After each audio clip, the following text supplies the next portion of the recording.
Bismillahirrahmanirrahim. Assalamualaikum warahmatullahi wabarakatuh. Waalaikumsalam warahmatullahi wabarakatuh. Alhamdulillahi rabbil alamin wa bihi nasta'inu ala umuri dunya waddin wassalatu wassalamu ala sayyidil mursalin wa imamil muttaqin nabiyyina Muhammadin wa ala alihi wa sahbihi wa man tabi'ahu bi ihsanin ila yaumiddin. Allahumma inna nas'aluka ilman nafi'a wa rizqan tayyiba wa amalan mutaqabbala. Rabbana zidna ilma warzuqna fahma waj'alna minas salihin. Amma ba'd. Baik saudaraku sekalian rahimakumullah, kita melanjutkan kajian tafsir surah Al-Mutaffifin yang sempat tertunda beberapa pekan karena saya sakit ya.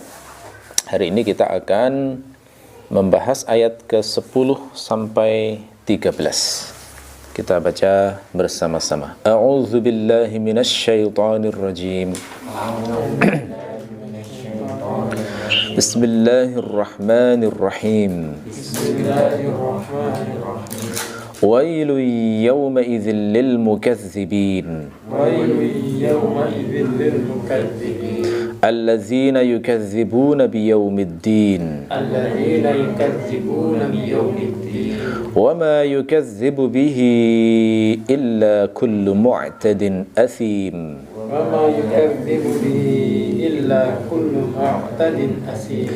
إذا تتلى عليه آياتنا قال أساطير الأولين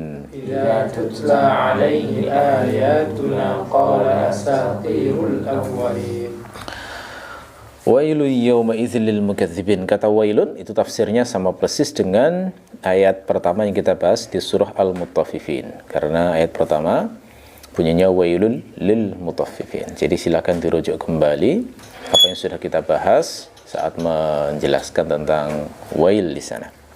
Yauma idzin ini juga beberapa kali sudah saya singgung dalam tafsir-tafsir sebelumnya. Kata yauma idzin itu sesungguhnya terdiri dari dua kata, yauma dan idzin. Ya, yauma itu bermakna hari, idzin itu dipecah lagi sebenarnya terdiri dari dua kata, idz dan nun. Ya, idz bermakna ketika, nunnya itu adalah iwad atau pengganti dari jumlah atau kalimat yang dibuang sebelumnya secara perkiraan. Ya, perkiraannya apa di sini kira-kira? Nah, kalau kita rujuk ke kitab tafsir, perkiraannya adalah wailun yauma idz yaqumun nasu li rabbil alamin. Kira-kira begitu. Celaka di hari ketika manusia berdiri di hadapan Rabbul Alamin. Ya, dengan demikian berarti ayat ini sesungguhnya adalah menjelaskan kandungan ayat sebelumnya yang berbunyi ala yadhunnu ulaika annahum mab'utsun liyaumin 'adzim. Ya, apakah mereka itu tidak yakin atau tidak menduga kuatlah paling tidak bahwasanya mereka pasti akan dibangkitkan liyaumin 'adzim, di hari yang besar, di hari yang agung, di hari yang dahsyat. Nah, hari dahsyat itu seperti apa? Dan dijelaskan di ayat sesudahnya. Yauma yaqumun nasu li rabbil alamin, hari di mana di antara peristiwa menonjol yang akan dihadapi para makhluk adalah mereka akan berdiri untuk disidang Allah. Yang sangat mengerikan, masa menunggu saja itu puluhan ribu tahun. Ya, sudah kita jelaskan bagaimana beratnya pada hari kiamat itu seperti apa. Ya. Lil mukadzibin, ya, celakanya itu akan dirasakan oleh siapa? Yang celaka itu adalah al-mukadzibin, ya. Kadzdzaba itu maknanya apa? Kadzdzaba adalah bermakna mendustakan. Mukadzib itu bermakna orang yang mendustakan. Nah, ini dijamakkan menjadi mukadzibin, orang-orang yang mendustakan. Nah, kata mendustakan ini kan sifatnya masih umum ya. Ini maksud mendustakan apa di sini? Ya, jawabannya adalah yang dimaksud mukadzibin ini adalah mendustakan, terutama sekali adalah mendustakan hari kebangkitan. Ya, mendustakan yaumaddin. Ini yang paling dicela oleh Allah. Ini memberi kesan kepada kita bahwa Allah itu benci sekali dengan orang yang mendustakan hari kebangkitan. Benci sekali dengan orang-orang yang tidak percaya dengan hari kebangkitan. Kenapa? Karena memang dampaknya nggak ringan loh ya. Orang kalau tidak percaya hari kebangkitan, maka dia akan sangat mudah untuk berbuat kriminal. Ya, dia akhirnya nanti pakai standar akal, bangun ukuran-ukuran sendiri untuk menentukan baik dan buruk.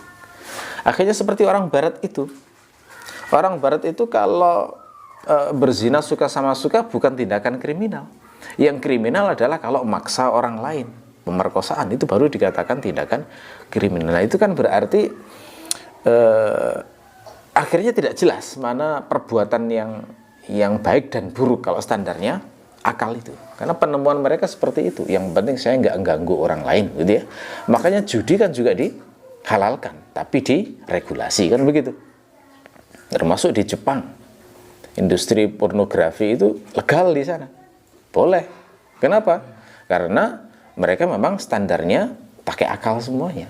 Pertimbangan baik buruk menurut penemuan akal manusia. Ini kan dampaknya seperti itu, bahayanya itu seperti itu. Ya, oleh karena itulah, nah ini yang paling membedakan dengan orang-orang yang beriman pada hari kebangkitan. Karena kalau orang beriman pada hari kebangkitan, maka itu akan terkontrol perbuatannya. Karena dia ketika yakin bahwa semuanya akan dibalas, maka dia akan takut kalau misalnya dia itu melakukan perbuatan yang membuat Allah itu menjadi murka. Dia akan khawatir ya perbuatan apapun yang membuat Allah itu murka, sehingga dengan demikian perbuatan jahatnya akan terkontrol. Ya. Nah, kalau Allah itu di sini itu ada kesan. Kalau Allah di sini itu ada kesan sangat benci kepada orang yang tidak percaya pada hari kebangkitan, maka seharusnya orang muslim itu juga punya kekhawatiran untuk mendapatkan kebencian dari Allah itu. Dari sisi mana? Bukankah orang muslim itu sudah beriman pada hari kebangkitan? Ya, jawabannya adalah dari sisi bahwa betul orang itu kadang mengimani hari kebangkitan, tapi kadang-kadang perbuatannya itu tidak sesuai dengan klaimnya yang mengimani hari kebangkitan. Ya, itu kalau kata Ibnu Ashir bimanzilatit takdzib, itu semakna, selevel dengan orang yang mendustakan. Lisannya mengatakan saya percaya hari kebangkitan, tapi perbuatannya seperti tidak peduli bahwa nanti ada hari pembalasan. Nah, itu bimanzilatit takdzib. Nah, seharusnya orang mukmin juga takut dengan ayat ini, karena ayatnya umum loh di sini. Wailu yauma idzil lil mukadzibin. Itu bisa kena semua itu. Termasuk orang-orang yang menyatakan dirinya sudah beriman. Karena itulah di beberapa tafsir dijelaskan bahwa ancaman semacam ini itu kenanya itu kenanya adalah ke orang-orang yang memang aslinya mendustakan hari kebangkitan, termasuk juga orang-orang yang muslim yang perbuatannya itu semakna dengan mendustakan. Terutama sekali adalah mutaffifin, yang mengurangi timbangan dari kalangan orang yang beriman. Jadi beriman tapi mengurangi timbangan, itu kan seakan-akan mendustakan hari kebangkitan tuh, karena ancamannya kan ala yadhunnu ulaika annahum mab'utsun. Jadi itu masih kena ke orang mukmin. Apakah mereka itu nggak yakin kalau akan dibangkitkan di hari kebangkitan? Kalau yakin mestinya ya jangan melakukan tatfif, kan begitu ya. Nah, itu. Jadi ada kesan seperti itu ya, betapa Allah benci sekali pada mereka yang mendustakan hari kebangkitan. Termasuk yang mendustakan salurannya. Salurannya apa? Saluran untuk percaya hari kebangkitan adalah wahyu yang diturunkan Allah kepada nabi yang hak. Nah, jadi orang itu kan bisa percaya pada hari kebangkitan dengan informasi yang benar itu kalau melalui saluran yang benar. Saluran yang benar adalah nabi yang hak. Dalam hal ini adalah nabi terakhir, Nabi Muhammad Sallallahu Alaihi Wasallam. Oleh karena itu, mestinya orang itu setelah diberikan bukti yang nyata bahwa Nabi Muhammad itu utusan Allah, maka semua yang dibawa beliau, yakni Al-Quran, mestinya diimani. Dan ini kalau didustakan, maka Allah membencinya. Termasuk jenis mukadzibin di sini. Jadi mukadzibin di sini berarti mencakup dua hal ya. Mendustakan hari kebangkitan satu, yang kedua adalah mendustakan ma jaa bihi Rasulullah, wahyu yang dibawa oleh Rasulullah. Itu semuanya kena ancaman di sini, akan mendapatkan wail di sini, ya gitu. Nah, di antara semua mukadzibin yang terkena ancaman di sini, maka di antara mereka adalah mutaffifin. Karena konteksnya ayatnya terkait dengan mutaffifin, orang-orang yang mengurangi takaran dan timbangan itu. Tetapi ada juga orang yang jujur dalam bisnis, yang baik sekali dalam bisnisnya, tidak pernah melakukan tatfif, tapi mendustakan hari kebangkitan. Nah, ini juga kena ancaman. Berarti ayat ini lebih umum ya sifatnya, lebih umum. Meskipun konteksnya adalah berbicara tentang mutaffifin, tetapi kena ke mutaffifin maupun yang ghairu mutaffifin, ya. Lalu kemudian Allah menjelaskan siapa mukadzibin lebih detail lagi. Alladzina yukadzibuna biyaumiddin. Nah, ini diperjelas yang terutama sekali, yang sangat dibenci Allah itu adalah alladzina, orang-orang yang mendustakan hari pembalasan. Yang mendustakan hari pembalasan. Jadi ad-din di sini maknanya adalah jaza alias pembalasan. Ya. Ini ayat ini mungkin difahami sebagai badal.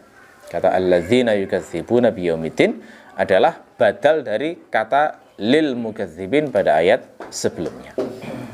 Mungkin juga dipahami sebagai sifat. Itu secara bahasa itu juga bisa dibenarkan. Nah, apa maksud mendustakan hari pembalasan itu? Jawabannya adalah yang dimaksud mendustakan hari pembalasan adalah tidak percaya bahwa hari kiamat itu akan terjadi. Itu kan masih banyak ya semacam ini. Di negeri kita itu kan banyak orang-orang semacam itu sebenarnya. Sampai hari ini pun itu banyak yang mendustakan itu. Baik di kalangan orang awam, orang intelektual, politisi. Kita pernah mendengar ada seorang politisi yang mengatakan, mengapa mereka bicara tentang akhirat, belum pernah ke sana juga. Nah, itu kan jelas mendustakan itu berarti. Berarti nggak percaya aslinya itu. Orang yang mengucapkan kayak begitu itu keluar dari Islam sebenarnya. Karena itu rukun iman. Nggak boleh itu diingkari. Ada yang ragu sedikit aja sudah kufur loh. Ragu aja sudah kufur, apalagi sampai tidak mempercayai. Itu maksud yukadzibuna biyaumiddin. Ya. Wa ma yukadzibu bihi illa kullu mu'tadin athim. Ma-nya itu manafiyah, bermakna tidak. Nah, ini beberapa kali juga sudah saya sampaikan.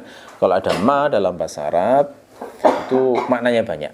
Kadang diterjemahkan sesuatu, kadang diterjemahkan yang, kadang diterjemahkan apa-apa, gitu ya. Kadang diterjemahkan tidak, kadang diterjemahkan benar-benar. Jadi tergantung konteksnya. Itu banyak sekali makna-makna dari makna ma di sini itu dinamakan manafiyah karena bermakna tidak. Wa ma yukadzibu bihi, dan tidaklah mendustakannya, bihi hinya kembali ke yaumiddin. Ya, tidaklah mendustakan hari pembalasan itu illa kullu mu'tadin athim, kecuali setiap orang yang mu'tad dan athim. Nah, ini ya. Di sini Allah menambahi penjelasan sifat mukadzibin itu dengan 3 sifat. Apa itu? Yang pertama adalah mu'tadin, yang kedua adalah athim, yang ketiga adalah yang mengatakan bahwa Quran itu asatirul awwalin. Ini 3 sifat yang disebut Allah terkait dengan para mukadzibin yang sangat dibenci Allah itu. Sekarang pertanyaannya, apa itu makna mu'tadin? Mu'tadin dari kata i'tada. I'tada itu maknanya melampaui batas. Dari bahasa Arab kata ada. Ada itu maknanya melompat lari gitu ya. Aduun. melompat atau lari. Jadi dia melewati sebuah batas yang telah digariskan. Nah, makanya kayak begitu. Jadi mu'tadin itu makna bahasanya orang yang melampaui batas. Di kitab tafsir biasanya langsung ditafsirkan zalim maknanya. Orang yang zalim. Karena setiap orang yang zalim pasti melampaui batas. Yakni orang yang kufur terhadap Allah atau menyekutukan Allah. Mengimani Allah tapi menyekutukan Allah. Nah, ini lebih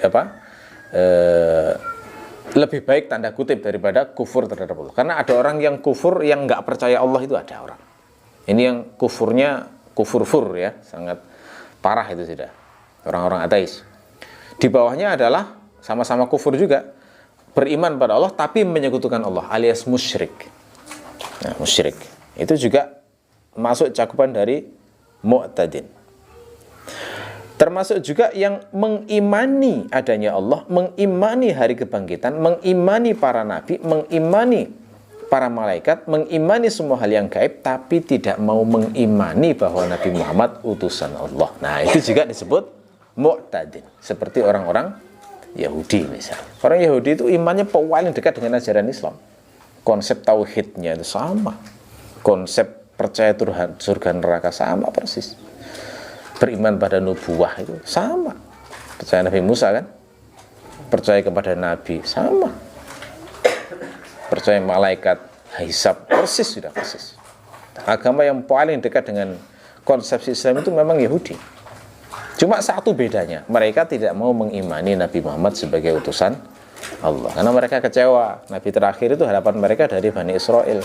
Kok ternyata diangkat dari orang Arab, itu loh, sangat kecewa. Padahal selama ini sudah ngakunya ke orang-orang Arab, awas ya, nanti kami akan dipimpin oleh Nabi. Kalau sudah dipimpin Nabi, habis kalian nanti. Wah, sudah sounding lama kayak begitu ya. Ternyata lah kok malah jadi orang Arab, kan jadi jengkel banget ya, kayak kecewa dengan Allah gitu loh ya. Makanya kan Allah nyebutnya dengki. Kesalahan terutama orang Yahudi itu adalah dengki pada orang-orang Arab. Padahal Allah itu ya bebas dong, ngasih karunia pada siapapun, kan tidak ada yang bisa protes itu. Ya itu ya, itu yang menjadi penyebab kenapa orang Yahudi itu dikatakan kufurnya adalah karena masalahnya itu aja, tidak mau mengimani Nabi Muhammad sebagai utusan Allah. Andaikan mau mengimani, sudah sama sudah dengan orang Islam, karena sudah menjadi Muslim kan. Makanya sampai ada riwayat athar dari seorang sahabat, umat Islam itu akan mengalami sejarah yang paling mirip itu dengan orang-orang sejarahnya Yahudi. Barangkali itu hikmahnya kenapa kok di Quran banyak diceritakan Bani Israel. Jadi agak menakutkan juga ya kalau membaca di Quran itu bagaimana orang Yahudi itu sempat terfitnah menjadi musyrik, ya kan? Dengan kisahnya Samiri menyembah anak sapi itu. Kadang orang Islam, sebagian orang Islam yang mungkin lugu mengatakan bahwa mana mungkin umat Islam jadi musyrik, kan gitu ya. Nah sekarang ternyata sudah ada yang berani ceramah, nyembah apapun boleh loh. Itu ada yang sudah berani ngomong kayak begitu itu. Ya, yang itu latar belakangnya adalah pondok pesantren, itu kan dahsyat banget itu. Itu kan sudah lebih mengeri daripada kisahnya Samiri itu. Ya tidak. Nyembah apapun boleh, hakikatnya adalah Allah loh. Itu kan ya berarti membenarkan itu, athar itu berarti benar itu. Apa yang fitnah yang pernah terjadi di zaman Bani Israel itu terjadi. Pernah itu, ya. Itu Bani Israel itu pernah diuji dengan kemewahan hidup, lalu tidak bisa mensyukuri nikmat yang diberikan oleh Allah. Saat dijajah di Mesir itu makanannya enak-enak, terbiasa makan yang tertentu. Lalu diberi nikmat Allah, bebas dari penjajahan Fir'aun, ngelewati padang, dikasih makanan manna dan salwa, gak usah bekerja, langsung dikasih oleh Allah. Lah kok kemudian minta pada Nabi Musa, tolong dong sediakan makanan seperti di Mesir. Nah, ya. Itu kan ya, itu kan artinya berarti ini terfitnah dengan kuliner, saya menyebutnya begitu ya. Ada orang-orang yang terfitnah dengan kuliner, tidak bisa mensyukuri yang diberikan Allah kepada dia. Jangan sudah tinggal makan aja loh, tinggal makan aja, nggak bisa menerima.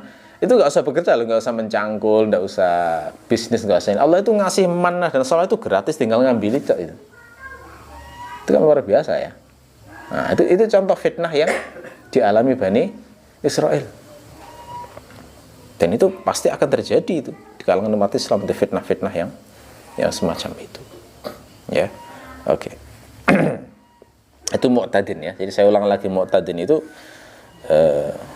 kalau di tafsir dikatakan zalim, itu mencakup mereka yang kufur terhadap Allah, mereka yang musyrik terhadap Allah, termasuk orang yang beriman pada Allah, beriman pada hari akhir dan semuanya, tapi tidak mau mengimani wahyu yang turun kepada Nabi Muhammad, seperti kesalahan Bani Israel kepada Rasulullah. Ya. Oke, jadi orang kalau sudah punya sifat mu'tadin ini sudah pasti akan mendustakan hari kebangkitan, seperti yang diajarkan dalam Islam, gitu ya. Karena percaya akhirat itu ada dalam beberapa agama loh ya, bukan hanya di Islam. Kalau untuk baca sejarah Mesir Koptik, itu mereka ternyata mempercayai kehidupan setelah mati, gitu ya. Cuma konsepnya beda dengan umat Islam. Mereka percaya bahwa setelah mati itu nanti akan mengalami perjalanan di afterlife. Makanya begitu ya, akan mengalami perjalanan. Dan mereka sudah membayangkan perjalanannya begini, makanya mereka dibekali berbagai macam bekal, ya kan? Tubuhnya itu di mumi, di apa macam-macam gitu. Itu memang mencerminkan kepercayaan mereka terhadap hari akhir. Makanya dakwahnya Nabi Musa itu bukan menekankan iman pada hari akhir, enggak. Mereka sudah mudah diarahkan karena sudah punya kepercayaan sebelumnya. Tinggal dikoreksi yang benar, begini loh hari akhir itu kejadiannya, bukan seperti yang kalian bayangkan, gitu ya. Makanya dakwahnya Nabi Musa kepada Fir'aun itu adalah dakwah yang berusaha ngajak untuk mengenal Allah lebih banyak, karena mereka jahilnya di situ kebanyakan, ilmu tentang ma'rifatullah. Ya. Wa ahdiyaka ila rabbika fatakhsha. Kan ayatnya begitu ya.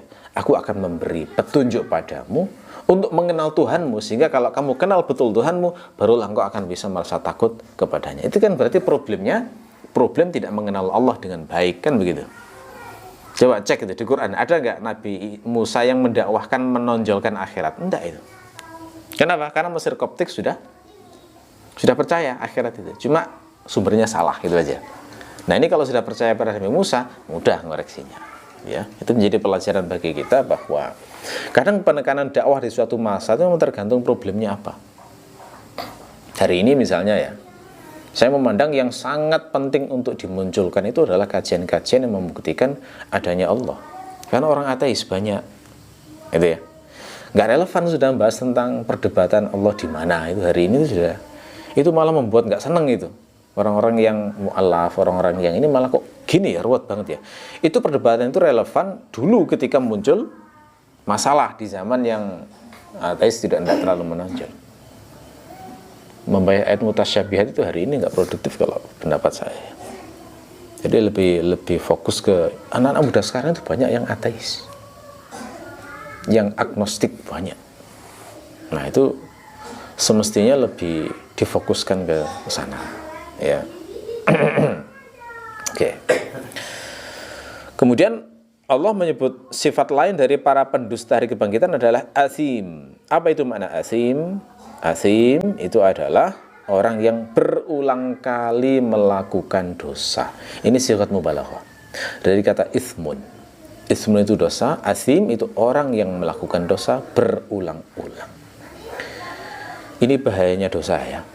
Dosa itu menuruti hawa nafsu, kalau dilakukan berkali-kali itu akan menghalangi hidayah.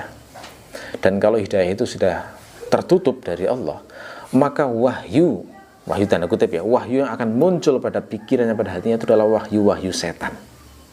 Dan kalau sudah muncul kayak begitu, maka dia akan sering mendapatkan gagasan-gagasan sampai level pada suatu saat dia itu akan mengingkari hari kebangkitan. Ya, ini bahayanya. Makanya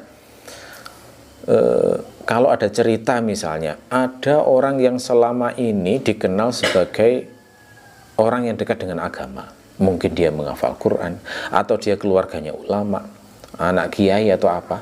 Tapi lah kok mengucapkan kata-kata yang menunjukkan tidak percaya hari akhirat.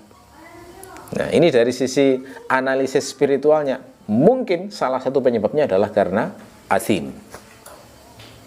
Yang tahu hanya dia dan Allah. Penyebabnya adalah asim. Jadi kalau dia punya sifat mu'tadin asim ini tadi ya, melampaui batas dan banyak melakukan dosa itu dia akhirnya tidak bisa menemukan sebuah petunjuk untuk meyakini Quran meyakini hari akhirat itu memang kan benar-benar ada. Sehingga akhirnya nanti kesimpulannya mitos itu semuanya. Itu hanya legenda, persis seperti keyakinan orang-orang musyrik di masa lalu. Allah menyebutkan di sini, makanya hati-hati ya soal dosa ini. Semuanya itu sambung menyambung ya, berbagai konsep dalam agama itu. Dosa ini kalau diremehkan dan dilakukan itu menghalangi hidayah.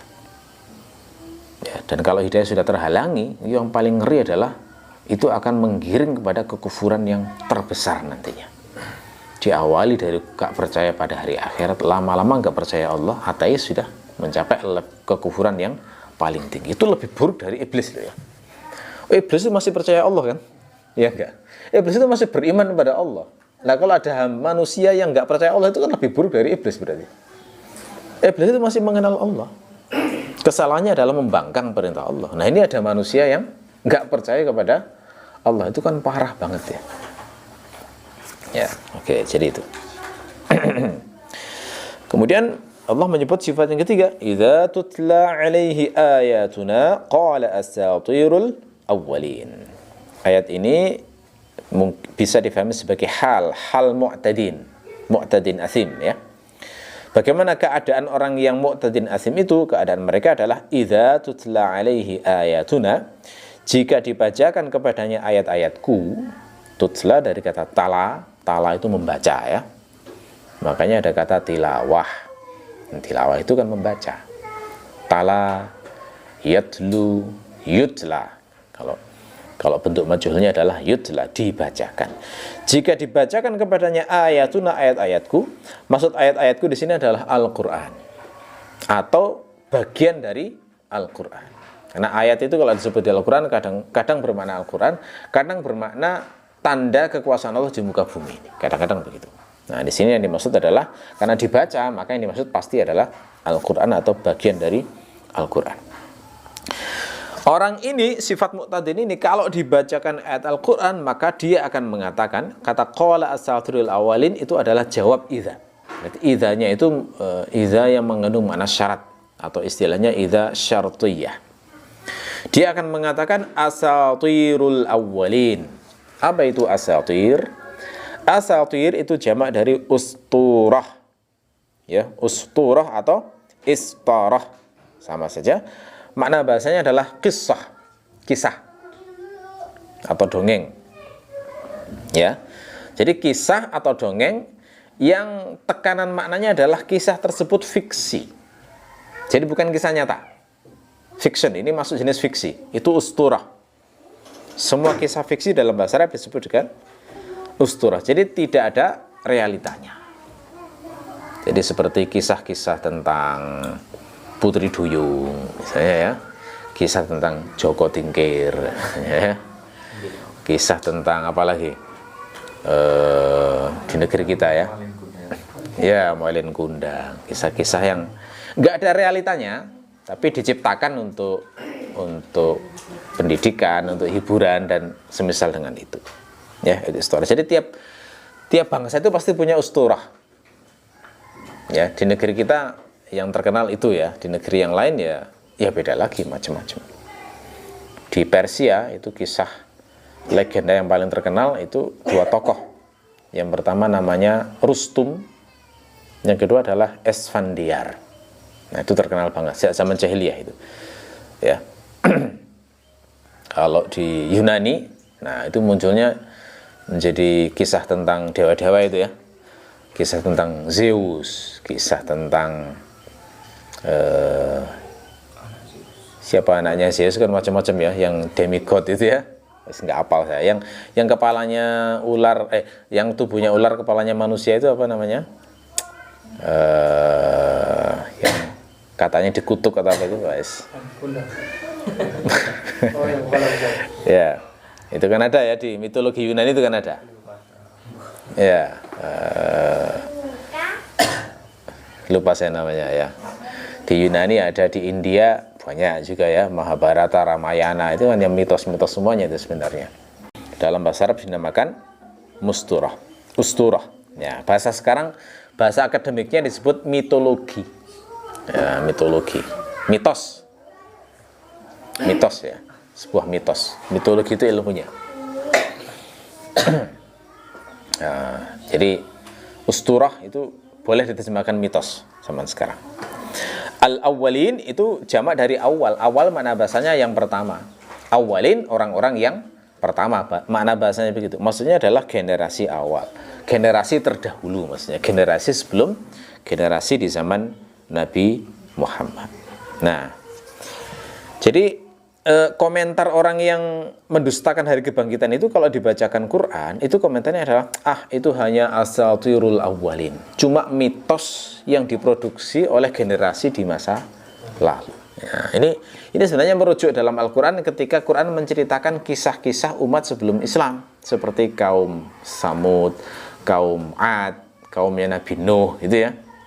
Itu kemudian dianggap ini kan sama aja dengan mitos-mitos di masa lalu, gitu loh ya. Jadi disamakan dengan mitosnya Rustum, Esfandiar, macam-macam tadi itu ya. Jadi yang mengatakan Quran itu mitos itu pertama kali justru orang musyrik Arab memang. Jadi kalau ada orang hari ini yang mengatakan Quran itu mitos, ya sebenarnya niru mereka aja, mengulang kembali itu ucapan orang-orang musyrik Arab. Nah, ucapan semacam ini dihidupkan kembali oleh para orientalis Barat melalui kajian yang mereka katakan ilmiah.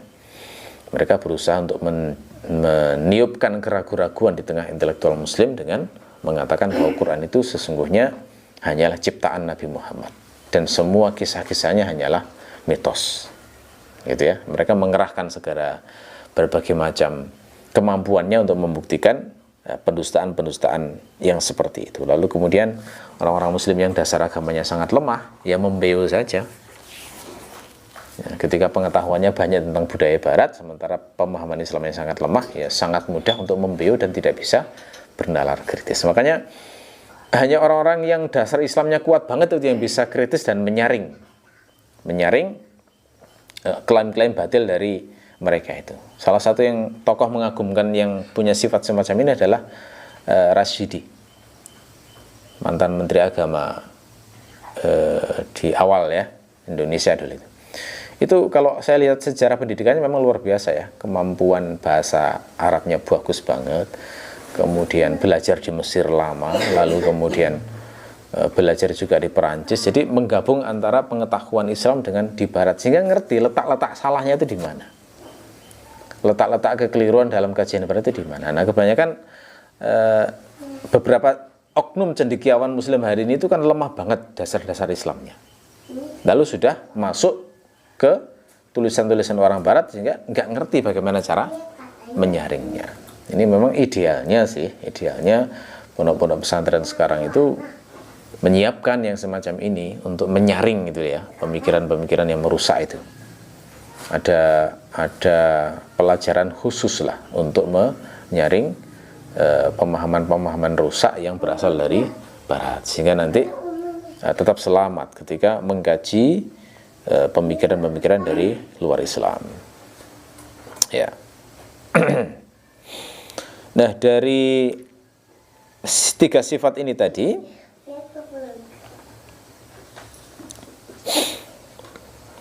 sebelum sampai ke sana, ingin saya pertajam lagi ya. Jadi yang pertama kali mengucapkan asatirul awwalin itu justru adalah orang-orang musyrik Arab.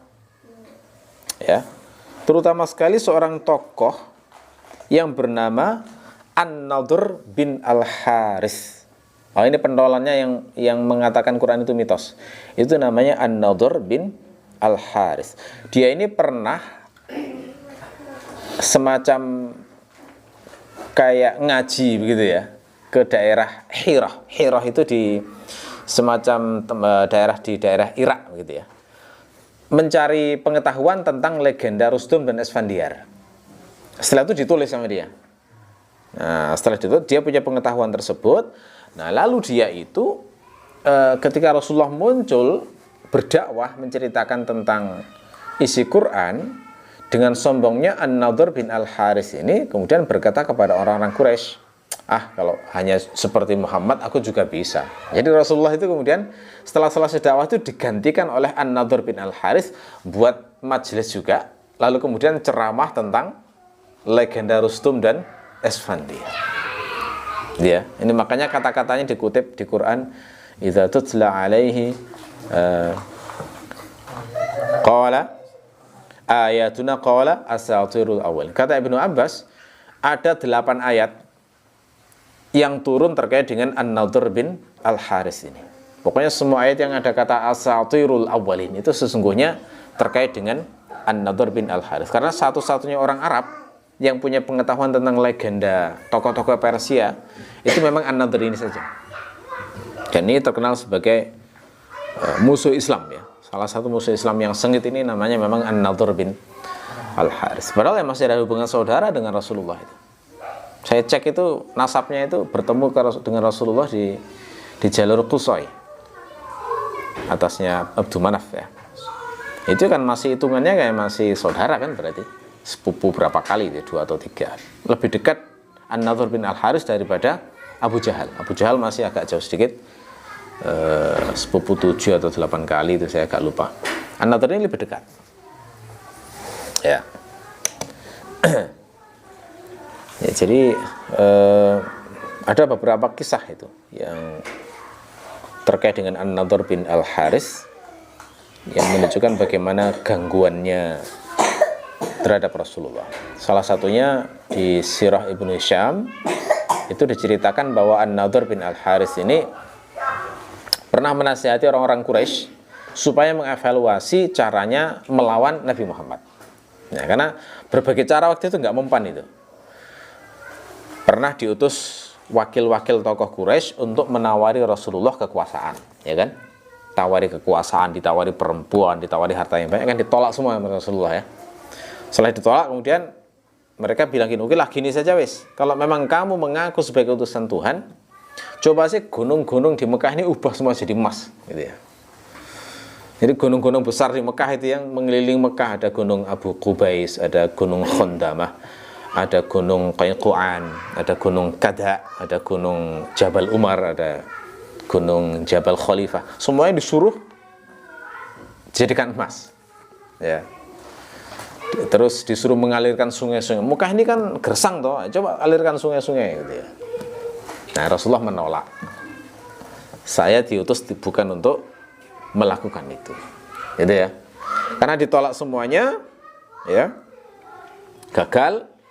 Ya, lalu kemudian mereka kan jadi geram ya, karena Rasulullah itu kan konsisten banget itu mencela agama orang Quraisy itu.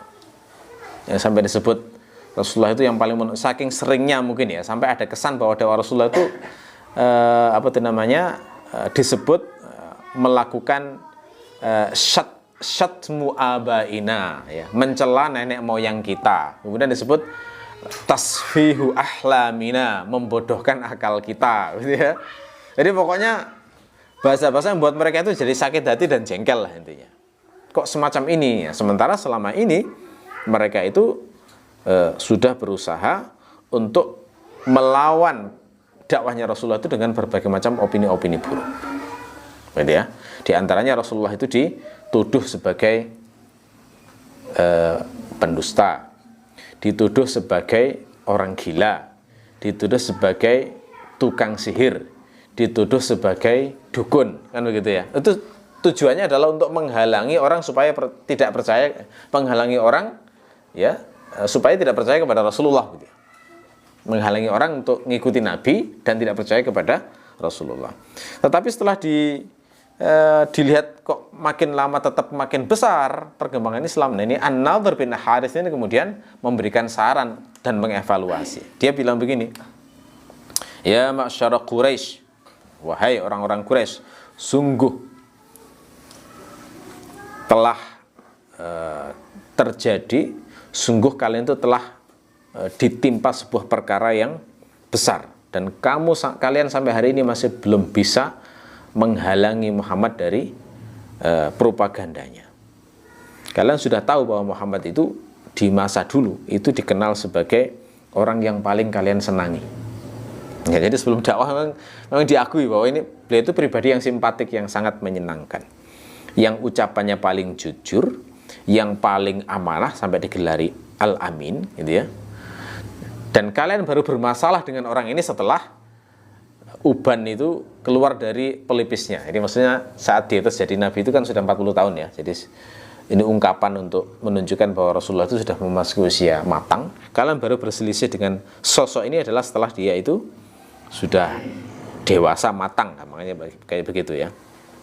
Nah, kalian menuduh dia itu seorang penyihir, padahal dia bukan penyihir. Jadi dia ngakui, An-Nadhr bin Al-Harits itu mengakui kalau Rasulullah itu tidak cocok dengan deskripsi penyihir, karena kita sudah mengetahui sendiri penyihir itu ciri-cirinya bagaimana.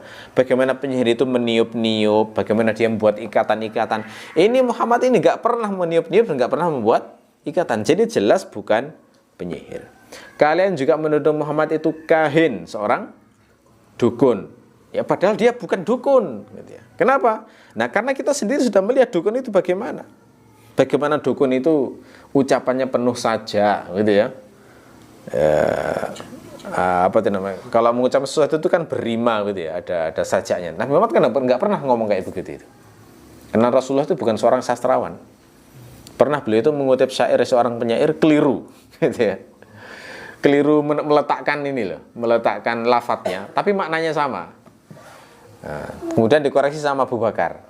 Bukan begitu ya Rasulullah, yang benar lafadznya begini. Tapi setelah itu kemudian bersaksi, aku bersaksi bahwa engkau memang bukan seorang penyair. Karena kalau penyair mesti sensitif dengan kesalahan sastra, gitu loh ya. Ternyata Rasulullah nggak ngerti, karena Rasul hanya mengingat maknanya saja, dan ternyata salah. Malah jadi kesalahan Nabi malah menunjukkan kebenaran beliau sebagai utusan Allah. Karena kata-kata indah yang keluar berupa Al-Quran itu bukan karangan beliau, gitu lah, hanya menyampaikan dari Allah. Jadi ini diakui sendiri. Dan kalian mengatakan Muhammad itu penyair. Tidak, demi Allah, dia itu bukan seorang penyair. Karena kita tahu syair itu bagaimana, aturan-aturannya bagaimana, macamnya bagaimana. Dan Quran ini enggak termasuk salah satu pun dari jenis-jenis syair itu, gitu ya. Kalian juga mengatakan Muhammad itu majnun, gila. Padahal kita sendiri tahu ciri orang gila itu bagaimana. Dan Muhammad bukan orang gila. Masa orang gila diikuti banyak orang, itu kan nggak masuk akal. Ya, yang ikuti orang terhormat lagi. Orang-orang seperti Abu Bakar, orang-orang yang cerdas seperti Umar, orang-orang yang intinya orang-orang yang punya kedudukan di tengah-tengah masyarakat, yang bahkan rela meninggalkan kekayaannya seperti Mus'ab bin Umair demi mengikuti Rasulullah, yang bahkan sampai berselisih dengan ibunya padahal dia terkenal sangat berbakti, misalnya Sa'ad bin Abi Waqqas. Itu kan nggak masuk akal. Kok bisa ngikuti orang yang dianggap gila, itu sangat tidak masuk akal. Ya. Di Indonesia itu ada orang yang dikenal sangat halu ya, yang suka ngomong mau aneh-aneh gitu ya. Dan itu nggak ada orang pintar yang ngikuti, itu nggak ada. Ya. Artinya orang terhormat yang itu nggak ada. Yang terpengaruh ya orang-orang yang wawasannya terbatas, itu biasanya terpengaruh. Jadi pengikutnya, kan begitu. Nah Rasulullah nggak seperti itu. Makanya dia mengakui, nggak mungkin ini dikatakan majnun, karena orang majnun itu ngomongnya ngelantur. Orang gila itu ngomongnya ngelantur, kadang kacau lah intinya. Lalu dia menyarankan, fanzuru fi sya'nikum, coba renungkan lagi. Coba renungkan lagi. Ini kira-kira label apa yang paling tepat untuk Nabi Muhammad, dan susah memang akhirnya, nggak bisa menemukan. Ya, gitu. Nah ini contoh bagaimana peran dari An-Nadhr bin Al-Harits untuk menghalang-halangi dakwah Rasulullah. Ya, karena keterlaluannya menyakiti Nabi ini sampai kemudian turun ayat yang secara khusus mensifatinya. Idza tutla alaihi ayatuna qala asatirul awwalin. Ya. Baik, sampai sini mungkin ada pertanyaan, silakan kalau ada. Belum ada? Baik. Kalau belum ada berarti sementara cukup ya. Mudah-mudahan kajian pagi ini bisa bermanfaat. Kita akhiri, subhanakallahumma wa bihamdika asyhadu an la ilaha illa anta astaghfiruka wa atubu ilaik. Assalamualaikum warahmatullahi wabarakatuh.